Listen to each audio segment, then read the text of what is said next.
Nico Rosberg out in front has a pretty much 10-second gap between himself and Ricciardo. Hamilton with DRS down the main straight needs to get this overtaking done to continue his pursuit of his teammate, and he's going down the inside as Lewis Hamilton, and he makes it into the apex and takes second place, and that was as comfortable as Lewis Hamilton could have wished. Super critical as well. Hamilton can still win this race, so can Vettel, so can Rosberg. Rosberg's pace is poor. Now, I suspect he might just pick up when he sees him P2, frankly, and who's catching him. Rosberg will be quite alarmed now at the rate at which Hamilton starts to catch. So has he been just looking after his tyres up there? I already think he's got the message, Martin, and he's actually put in a very good first sector on this lap. Obviously, Hamilton's had a bit of DRS assistance. So here comes Carlos Sainz on DRS, and down into turn one, Sainz has finally got past Jolyon Palmer, and that's an overtake that's been waiting for a while. And Max Verstappen now seizes the moment, sizes up Jolyon Palmer, and can he get past the Renault? Can he get into the corner? Yes, just. It took Carlos Sainz half a dozen laps, it took Max Verstappen 2 more corners once Palmer was the next man ahead, and that's why Verstappen was saying, let me at him, let me have a go, and he rather proved why he was demanding that, it took Sainz far too long. I accept what you're saying, but also Palmer was obviously out of position on the turn into turn one, so slow off too. Verstappen having the advantage also of DRS down there, but he did drive beautifully in turn 3 and 4 when he got there, but Palmer out of position. Daniel Ricciardo pits. Red Bull can't make those soft tyres go until the end of the race. On go the super soft tyres. Now comes the chase for Daniel Ricciardo. Disappointment then that he's now out of the podium places. But would he really have survived to the end had he have kept on going? There's Felipe Massa, the man that Ricciardo will be chasing. He comes out in 5th place, does the home favourites. Disqualified from second here in 2014 and was lapped 6th back in 2015. It's a much better 2016 for him, even though he's out of the podium places. And now Verstappen chases after Sainz. And once again, I want the team to ask him to move, but I think this time the team will say, no, you want to get past it, you have them, do it yourself. So Ricciardo got 24 laps out of those tyres. Vettel is going to have to get a little bit less. That suggests he might be okay. 15 seconds covers the top 3 now. Rosberg, Hamilton and Vettel, with completely different concepts between Mercedes and Ferrari as to how to get from a safety car pit lane restart after a red flag to the end of the race. Let's see how it turns out. So there goes Sainz down the inside. Thought he might just have gone a bit too deep there into turn 1, but manages to control it. Palmer struggling, I think, for grip and traction on the exit. And this is how Verstappen got past Jolyon Palmer. Driving from all 3, not to start throwing bits of front wing and bunch of tyres around the place. But Rosberg has indeed picked up his pace, as has Hamilton. They're all lapping within 2 tenths now, Rosberg, Hamilton, Vettel.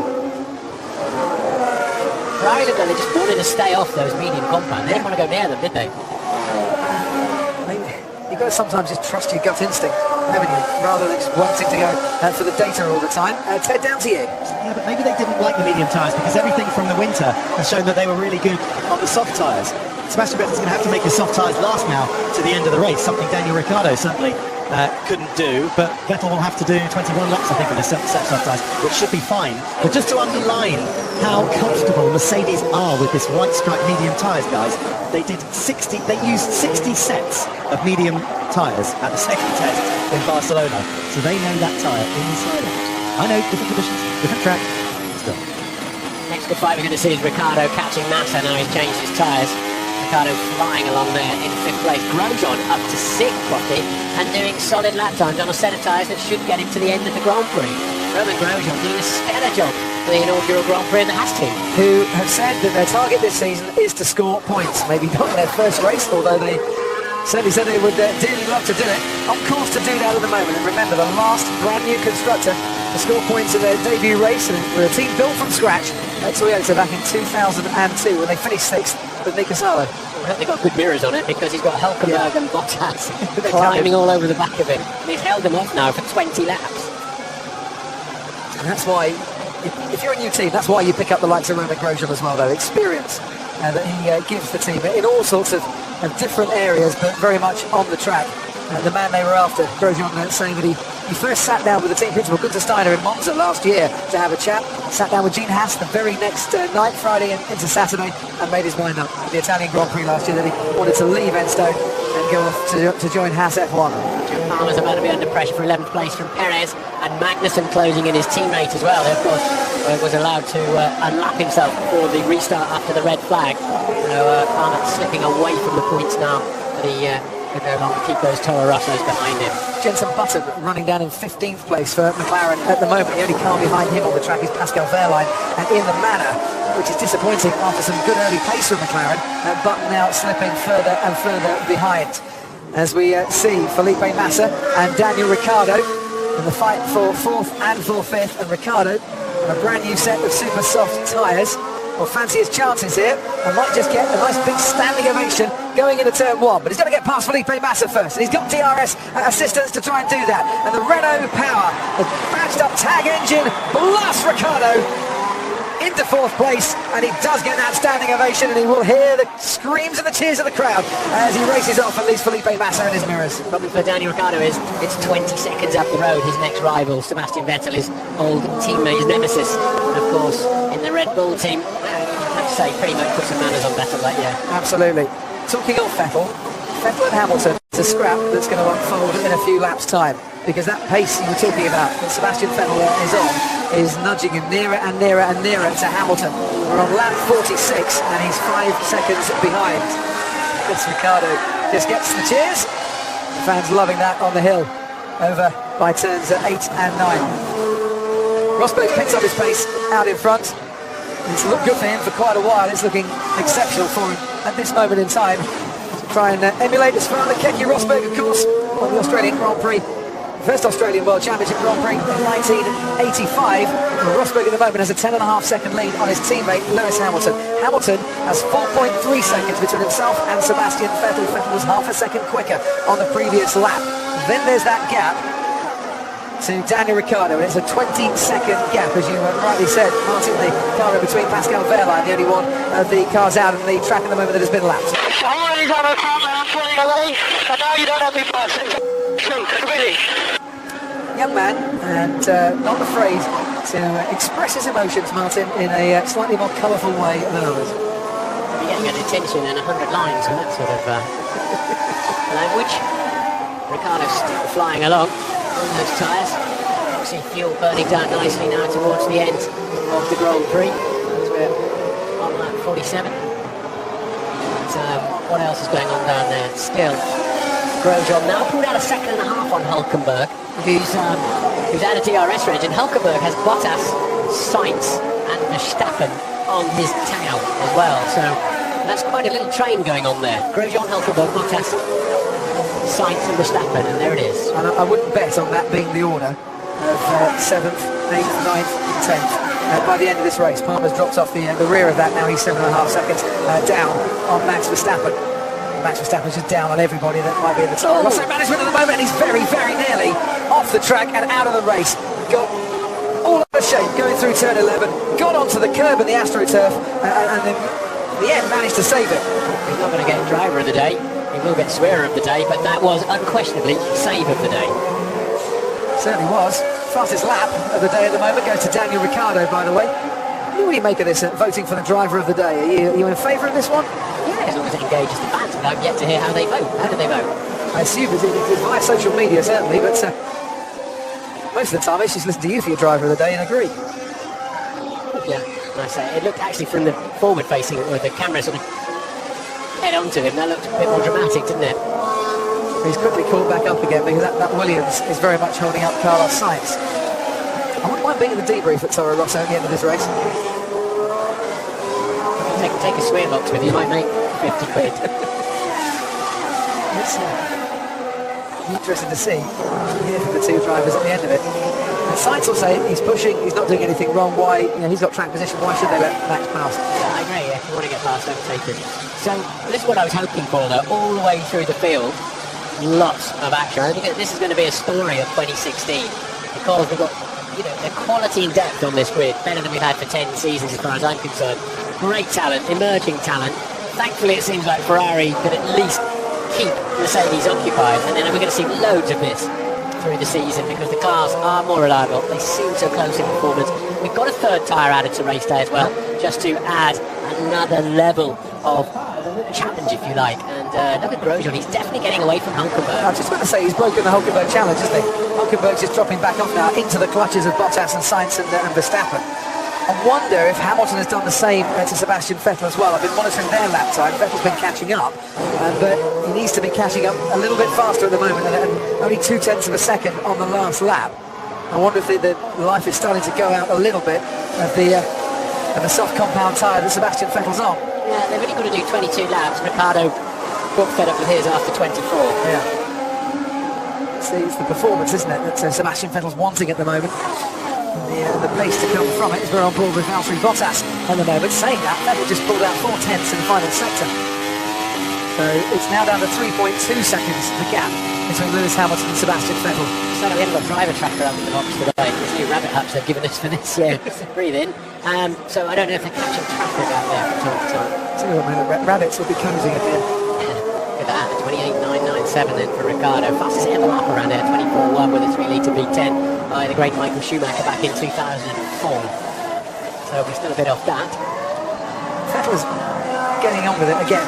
He's 0.3 up on Hamilton in the first sector of this latest lap. As we watch and concentrate on this fight. I wouldn't mind seeing Sebastian Vettel just looking at the performance of that Ferrari car, because the timing screens indicate to me that whatever was going on for a lap and a half, a couple of laps, he might have got over that, and he's starting that challenge again. Hamilton is 8.5 seconds behind Rosberg.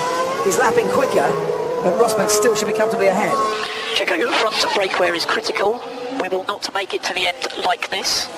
So that's a message they are allowed to say. If you carry on doing what you're doing, you're out of the race. So Safety related. yeah. There are now 25 aspects they are allowed to talk to their drivers about. I have sorted that one by one for you with them. I'll try and cover them as they arise, but that is terrible. Now, he can go rear bias on his brakes and start putting more energy, but they're quite small these days because they use a motor generator unit at the back to effectively slow down as well. So there are options, but he's going to have to basically lift and coast. Lift, let the aerodynamics slow the car down, and brake less, and brake later. 10. That's a double shame because Perez already lost out under the red flag, guys. Just the way that he and Hulkenberg made their pit stops. Yeah. Meant that Hulkenberg's now, what, P7? Crofty? Yep. And they've both put on the mediums and they're just going to do the one stop. And Perez, what is he, P12, I think I'm correctly saying. And so, yeah, support Perez.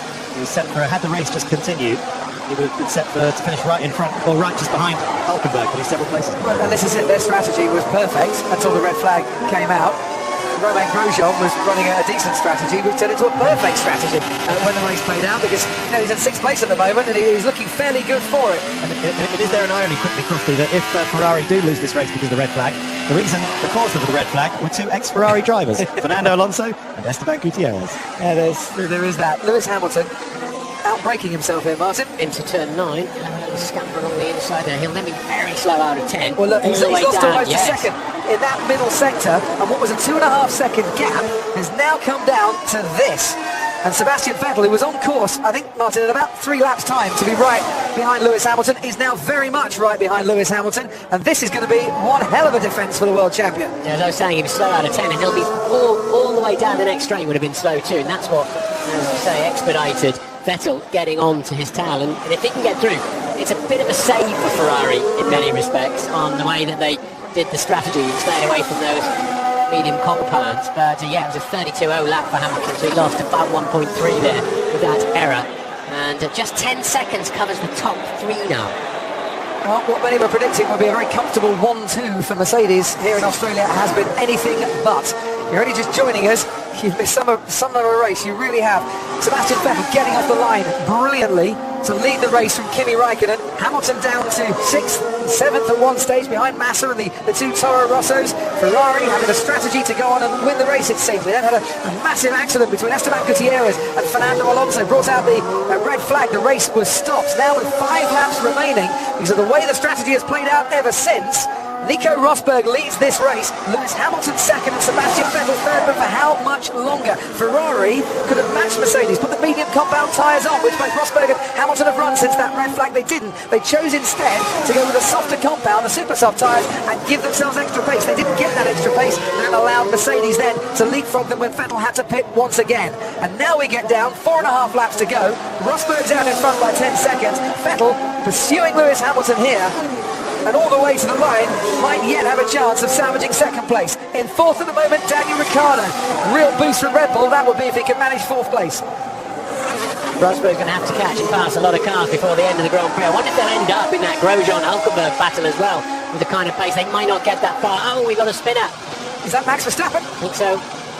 He has been a bit hot-headed for the last 10 laps or so, maybe 15 laps or so. Turn 15 it was, penultimate corner. And all the steam has been coming from out of his ears this time, all the smoke coming from his tyres.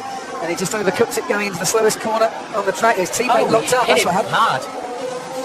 Sainz locked up. Yeah. Verstappen hit Sainz. Yeah, there we go. That's been sort of coming all afternoon, hasn't it? But Verstappen lost out now. Will Sainz's left rear tyre have taken a puncture with that? I think he'll know pretty soon if it has. And I think we'd have already seen by now, frankly. Here comes Vettel. He didn't lose a place to Palmer. Here comes Vettel, Martin. He's second behind and maybe just a little bit shorter as well. Into turn 3 we go. On the brakes, closes up behind the rear wing of Lewis Hamilton. No room through on that particular occasion. That's where DRS works. It's allowed Hamilton to sort of make his way back through the pack a bit. It also keeps him in play when you're struggling with aerodynamic grip in the turbulent wake of another car. When it's like this, when it just keeps you in play without making overtakes easy, it's hard to get it right at all the circuits in the world. I don't mind it.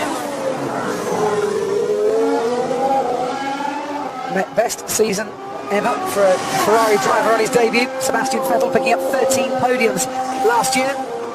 As you saw Lewis Hamilton pick up his 3rd World Championship. Hamilton going into this season trying to equal Sebastian Vettel with 4 world titles.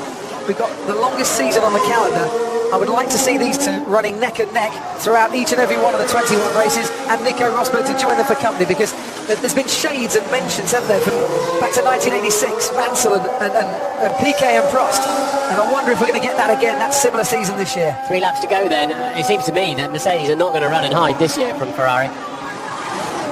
That's what it wants. They probably still had the best car. They didn't get the best start today, and Ferrari didn't run the best strategy.